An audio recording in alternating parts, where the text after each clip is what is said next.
called together. You are a chosen race, a royal priesthood, a holy nation. Announce the praises of Him who called you out of darkness into His wonderful light.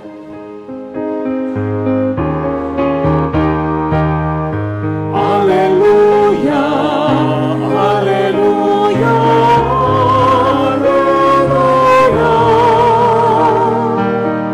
alleluia, alleluia,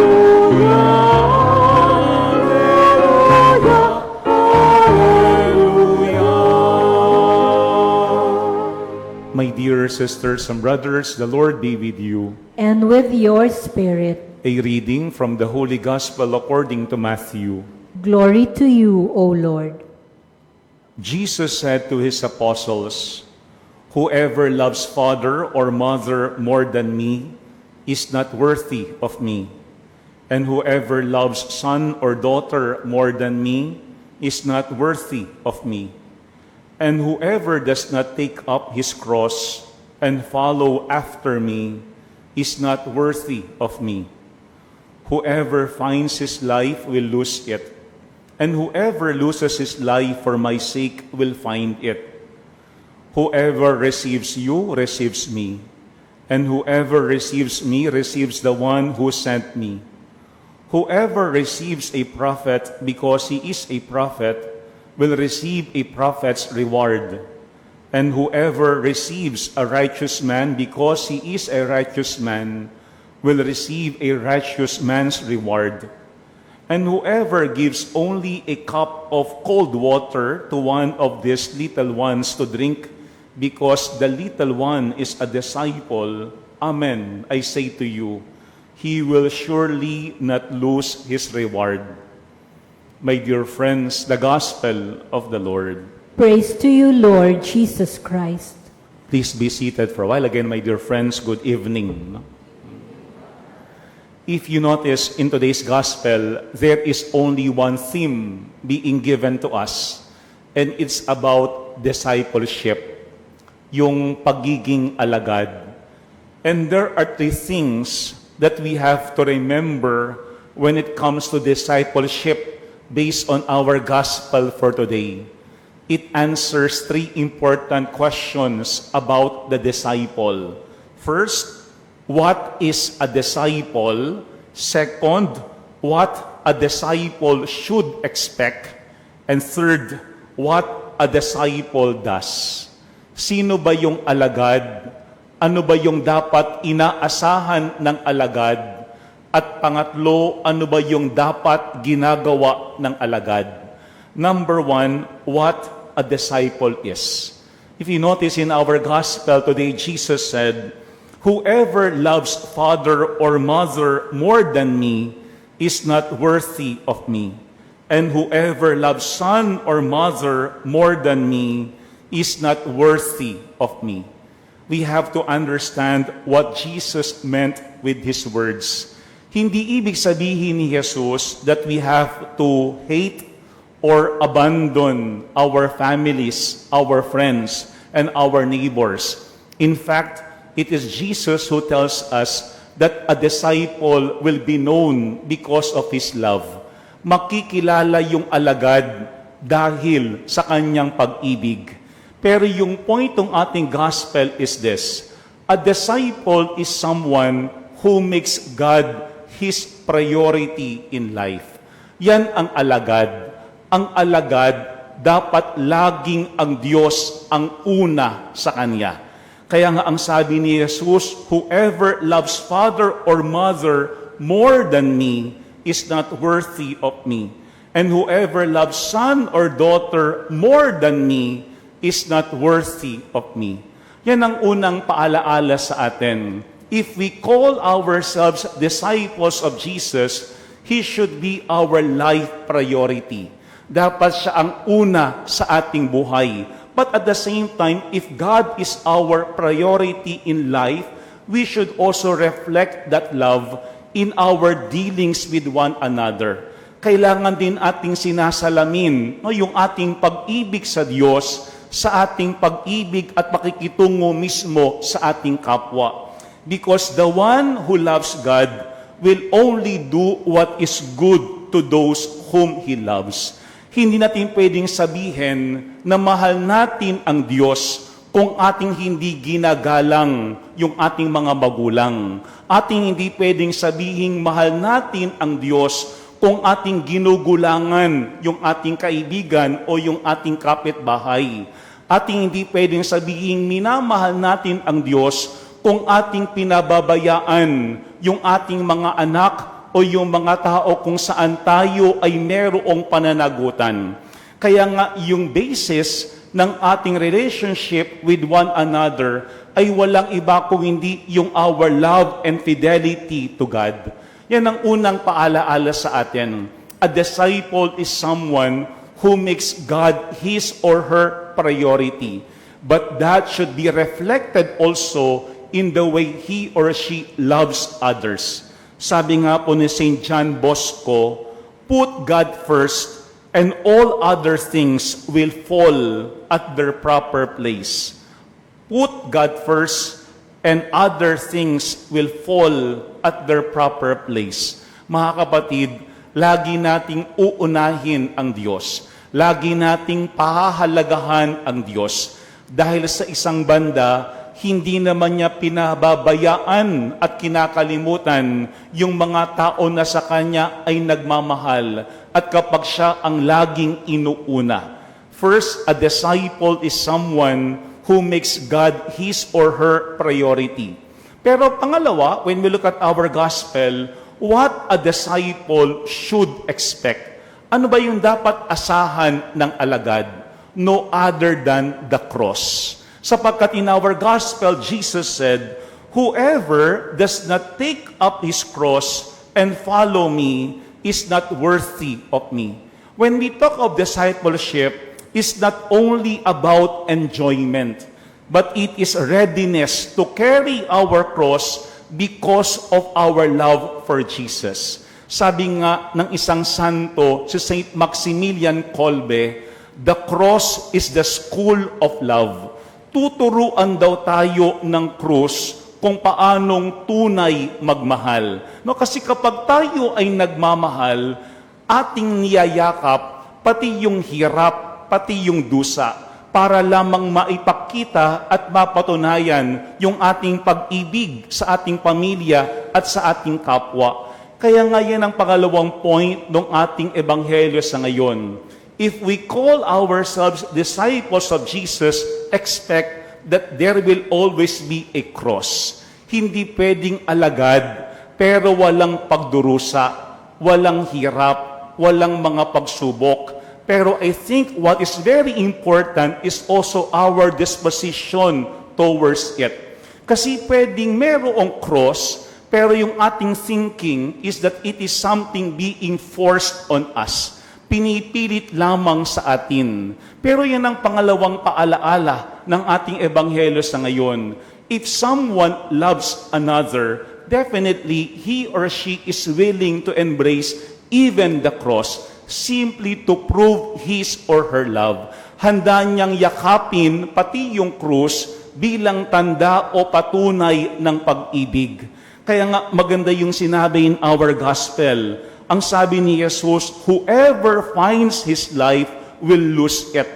And whoever loses his life for my sake will find it. Because the moment that we call ourselves disciples of Jesus, we should also be like Jesus, not thinking of ourselves, but always thinking of other people. Kasi kapag tayo ay nagmamahal, hindi sarili yung ating inuuna at pinapahalagahan. Kung hindi handa tayong lumabas sa ating mga sarili para makita at maipakita yung ating pag-ibig sa ating mismong kapwa. Kaya nga ang sabi nga nila, kapag tayo ay nagmamahal, we always think of what is good for the other. Ano ba yung mabuti para sa ating kapwa? Kasi baka may mga pagkakataon ating laging iniingatan at pinagkakatago-tago yung ating mga sariling buhay, to the point na ayaw nating magbigay, ayaw nating tumulong, ayaw nating masaktan, ayaw nating mahirapan. Kaya nga meron pong isang saint, si Saint Teresa of Avila, she said, "The lukewarm do not embrace the cross. They merely drag it along." Minsan, baka andyadyan yung cross, pero tayo ay lukewarm, maligamgam. Kaya yung ating disposition is simply dragging the cross and not embracing it. Pero yan ang pangalawang point ng ating gospel. If we are disciples of Jesus, expect the cross. Because the cross is the proof that we really love God. And we are also ready and willing to embrace the cross simply to prove our love for one another. Kapag tayo ay nagmamahal, handa tayong magdusa para sa ating minamahal. Kasi ang laging inuuna natin ay hindi yung ating sarili, kundi yung kabutihan at kapakanan ng ating minamahal. I think yung problem ng marami sa ngayon is what? Glorification of oneself. Ano ang ibig sabihin noon? Minsan, palaging sarili yung focus. Palaging sarili yung priority. Palaging sarili yung iniisip. No wonder may mga pakakataon yung tao mismo hindi nakakaranas ng kaganapan at mabungang buhay. Yan po yung pangalawang paalaala today in our gospel. If we want our life to be fruitful, to become meaningful, do not focus on yourself. Focus on other people. Love other people. And be ready to embrace even the cross. Yan ang pangalawang point ng ating gospel. What the disciple should expect. Cross. Pero pangatlo po at panghuli, what a disciple does. Ano ba yung ginagawa dapat ng mga alagad? Alam po niyo, maganda yung last part ng ating gospel. Because Jesus said, whoever gives only a cup of cold water to one of these little ones to drink, because the little one is a disciple, amen, I say to you, he will surely not lose his reward. The last part of our gospel is a reminder coming from Jesus that holiness is to be found in everyday, simple, and quiet acts of kindness. Kasi baka minsan iniisip natin, kapag alagad, dapat grande. Kapag alagad, dapat matalinong matalino. Kapag alagad, dapat magaling na magaling. Kapag alagad, dapat sikat na sikat. Pero look at what Jesus said in today's gospel, yung kanyang simple example na ibinigay. Whoever gives only a cup of cold water to one of these little ones. I think yung giving a cup of cold water is very doable. Kahit sino pwedeng magbigay niyaan. Kahit yung pinakamahirap na tao kayang magbigay ng isang basong tubig. Pero look at what Jesus said, a cup of cold water. Kasi baka minsan yung ating paggawa ng mabuti ay basta magawa lamang. Pero we do not exert effort. Parang sinasabi diyan ni Jesus, yes, do good, but give your best in whatever you do. Kasi kapag ating binibigay yung lahat-lahat sa ating pagtulong sa ating kapwa, then people will see that we are disciples of Jesus. Yan ang pangatlong paalaala sa atin. Ang alagad, hindi lamang yung laging nangangaral. Ang alagad, hindi lamang yung dasal ng dasal. Kung hindi yung alagad, ay yung laging gumagawa ng mabuti para mismo sa kanyang kapwa. Alam po nyo, merong isang santo, si Saint Gregory Nazianzen, and he said, give something, however small, to the one in need. For it is not small to one who has nothing. Neither is it small to God if we have given what we could. Walang maliit sa taong walang-wala sa buhay. At wala ring maliit sa Panginoon kung ang lahat ng ating kayang gawin ay siyang ibinibigay mismo natin. Alam po nyo, nung ako ay bata pa, I always play with my cousins, palaging outdoor. No, kasi hindi pa naman uso dati yung mga computer. Naglalaro kami ng tumbang preso, tagu-taguan, habol-habulan. Pero kapag kalaro ko na yung aking mga pinsan, merong sinasabi yung aking mommy sa kanila na ayaw ko. And what is that? Isalin nyo si Godwin, saling pusa.